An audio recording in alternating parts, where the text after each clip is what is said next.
நடராஜருடைய பஞ்ச சபைகளில் வந்து பார்த்திங்கன்னா அந்த சித்திர சபை என்று சொல்லக்கூடிய அந்த இடம் வந்து பார்த்திங்கன்னா திருநெல்வேலி மாவட்டம் திருக்குற்றாலத்தில் குற்றாலநாத சுவாமி நிறைய பேருக்கு தெரியும்.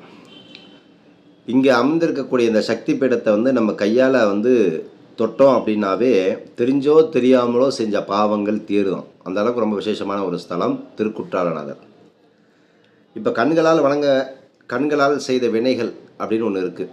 ஸோ அப்போ அந்த கண் தோஷங்கள், கண் பிரச்சனை, கண்களால் வைக்கக்கூடிய திருஷ்டி, இது எல்லாமே நிவர்த்தி ஆகுது. இங்கே வந்து கோயிலை தரிசனம் பண்ணி அதனுடைய பிரகாரத்தை சுற்றி வந்தோம்னாவே நமக்கு வந்து இந்த ஊழ்வினி தோஷங்கள் எல்லாம் நிவர்த்தி ஆகாததாக சொல்லப்படுகின்றது. ஸோ அந்தளவுக்கு ரொம்ப விசேஷமான ஒரு ஸ்தலம் இந்த குற்றாலநாதர் ஸ்தலம். அந்த சிவனை தரிசனம் பண்ணுங்கள், அந்த பிரகாரத்தை சுற்றி வாங்க, பிரார்த்தனை பண்ணிக்கோங்க, மனசார பிரார்த்தனை பண்ணுங்கள். உங்களுடைய நமஸ்காரம் பண்ணும்போது அந்த ஊழ்வினி தோஷம் உங்களை விட்டு விலகுது. வழிபடுங்க.